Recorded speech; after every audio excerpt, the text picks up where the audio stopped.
Now I'm in the Republic Plaza in Singapore. Stop by here because of I have several meetings.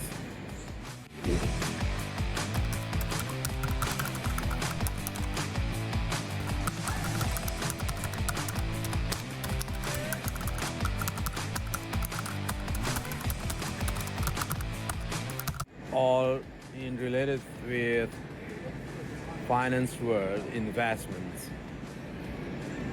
etc. And Republic Plaza, I believe it's a prominent skyscraper in Singapore's downtown center, located in I think this is Raffles Place or near to Raffles Place in central business districts, just like in what you call it, SCBD in Jakarta. It's a kind of. And from the history, this place is designed by the architect from Japan, Riso Kurokawa, I guess.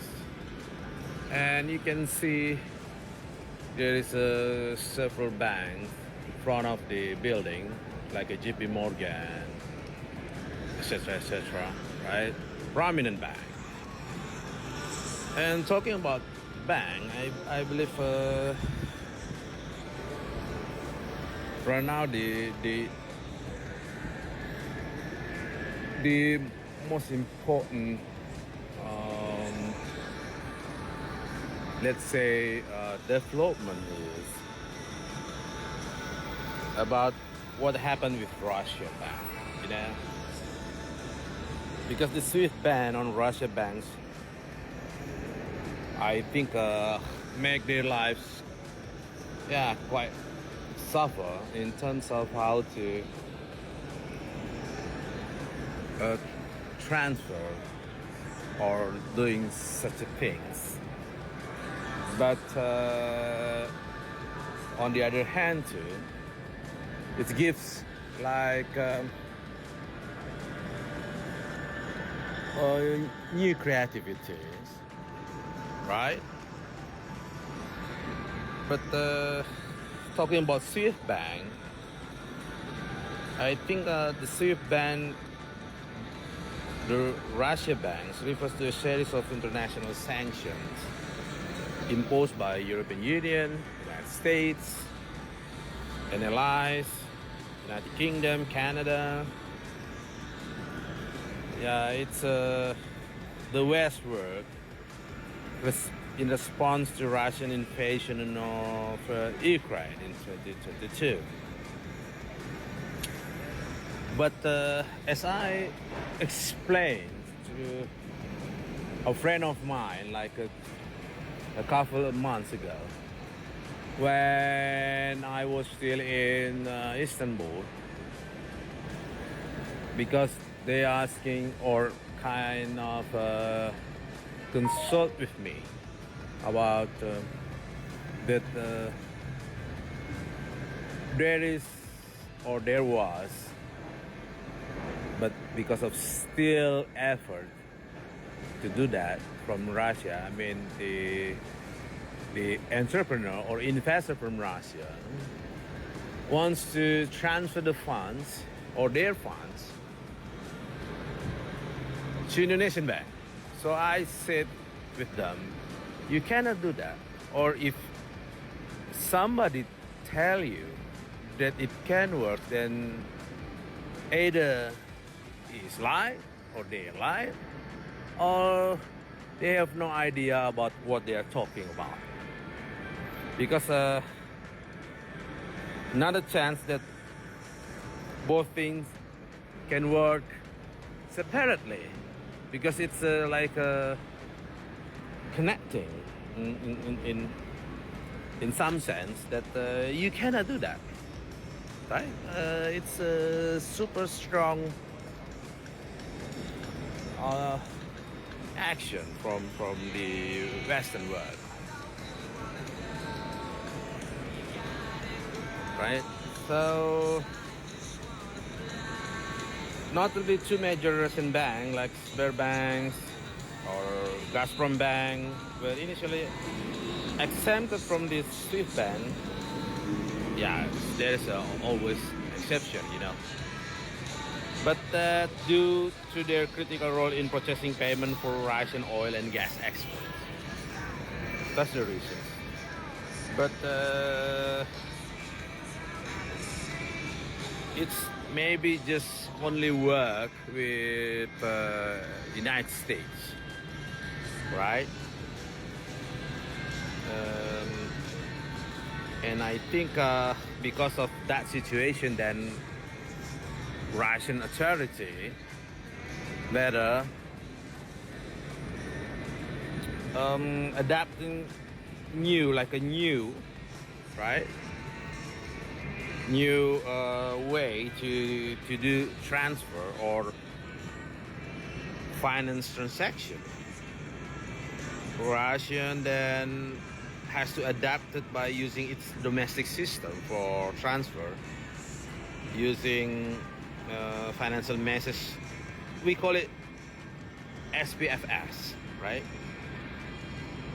I think they developed it already since 2014.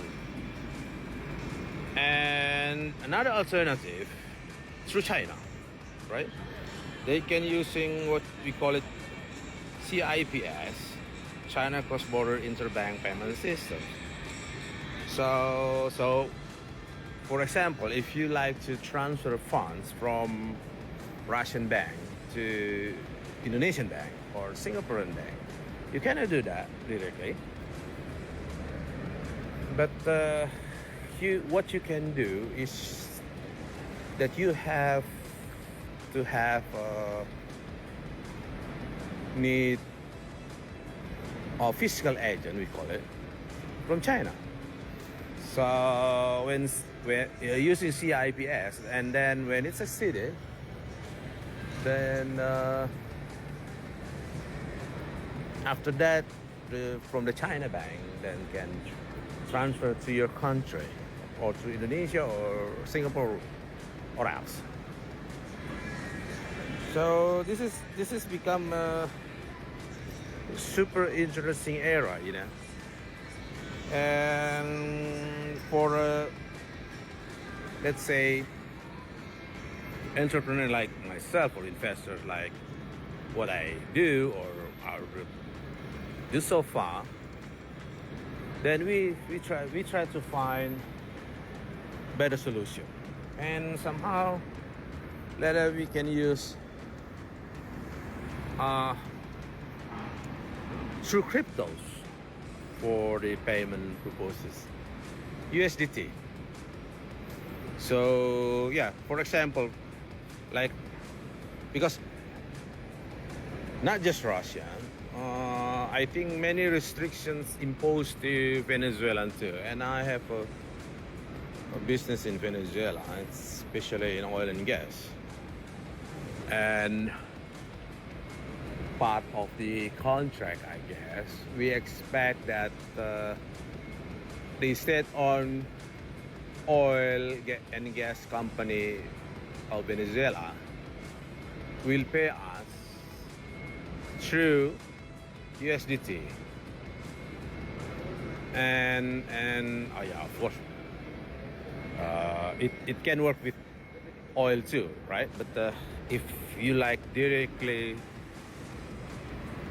receive payment, you can using USDT, and to do that, so a little bit guerrilla kind of stuff, because you need to have good sources to fund it. I mean, to convert it to become a fiat, dollar, euro, etc., right? So that is super interesting. I think for every business practitioner, whatever, and it's quite important too because of like what we understand the situation right now regarding the uh, trade war between the United States and China. If I mean, in terms we like to using China as our fiscal agent, let's say from their bank, but we need to nowadays and or carefully watching the situation in China after this tariff imposed to China and I think almost every country, including Indonesia and Singapore, and it affected the China economy prospects. What we can see that China economy in 2025 is navigating a complex landscape kind of with its performance and the risk of the potential recession shaped by a mix of domestic challenges and of course tariffs play a big role too, right? And key domestic challenges for China includes the persistent property crisis. I think this property crisis started like 3 or 4 years ago. I think even before the COVID outbreak, right?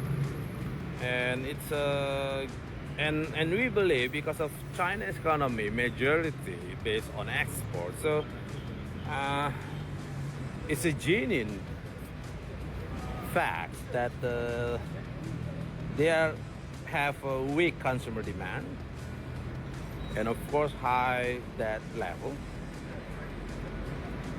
And I think because of their communists, they need to feed their people. So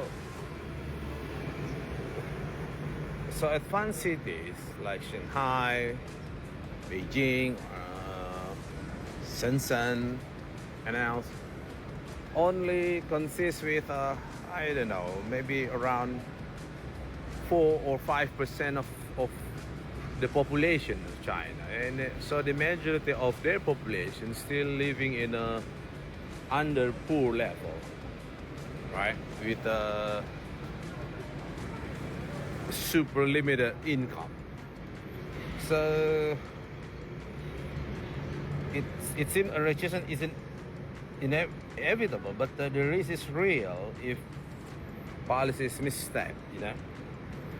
And trade disruption compound structural woes.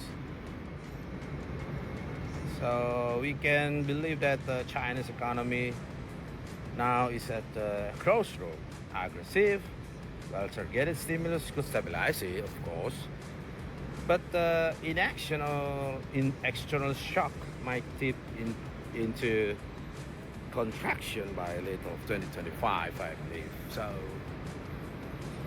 we need to be a little bit careful. But overall, from my own perspective too, what I do right now with my bold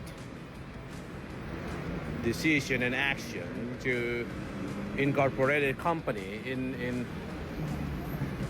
or under European Union law, so that I decided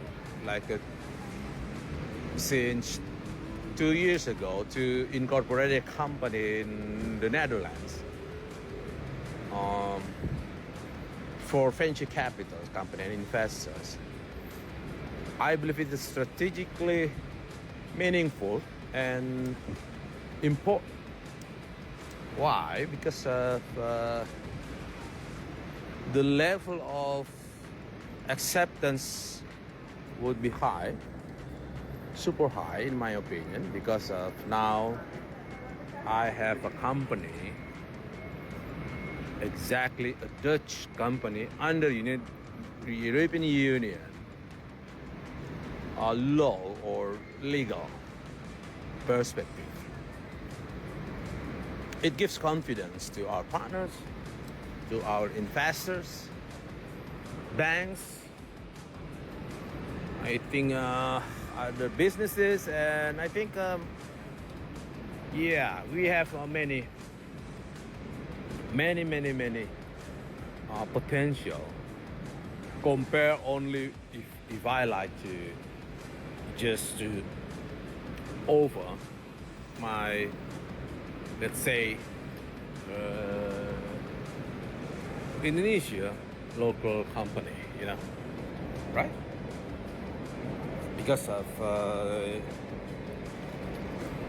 the level of acceptance, and let alone the leverage that we have as or from Indonesian entities, it's quite poor, right? Not entirely promising.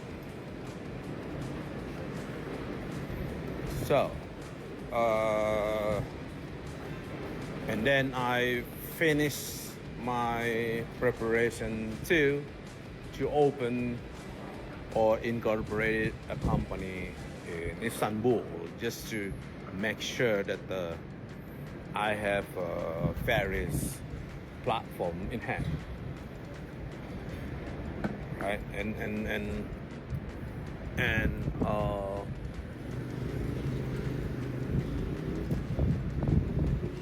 this Turkey company that I incorporated to, its purposes to have potentially utilize the community trading, because this is export import company that I incorporated, and the second sector that we focus on is in real estate and property. So we have quite big lands in terms of we have licenses to build residence and villas, and like a integrated complex of residences. So we can understand it that we will have complete supporting sectors right inside the buildings or the complex, right? And in the Netherlands, the company name it Nusantara Investments BV, the Netherlands. BV meaning PT in Indonesia, Besloten Vennootschap. So it used to be Indonesia accommodate or using the same law with the Dutch, because we still have a CV, right? Commanditier Vennootschap, but later because of the, I think, corporate law, then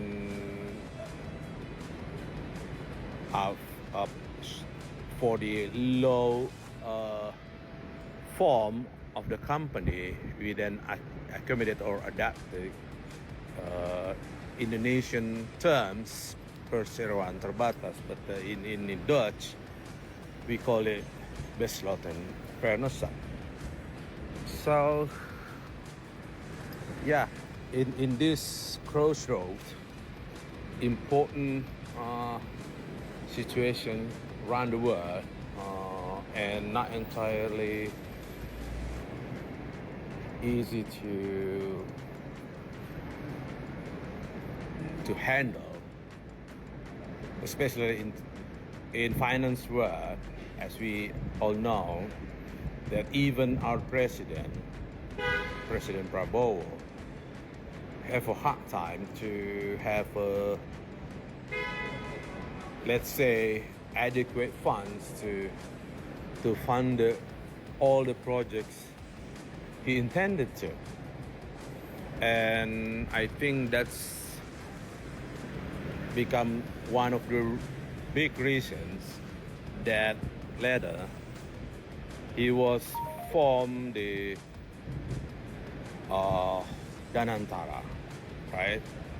Actually, for people that understand that, it's like for, we call it sovereign collateral, right? But of course, you need to have to fund it first, like a minimum self-funded.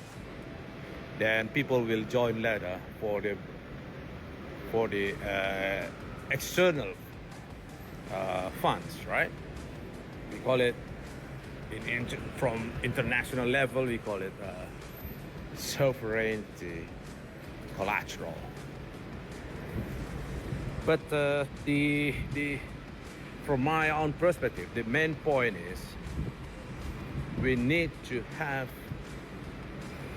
or convince ourselves to stay lesser focused and aggressive. We cannot choose the defensive strategy in this kind of situation, but we need to launch full scale attack, of course, with what you call it, calculated risk. But you need to take big risks to have a big profit, or you will have big potential to do that, right? So okay, now I need to continue my scheduled meeting here. Thank you, everybody. Bye bye.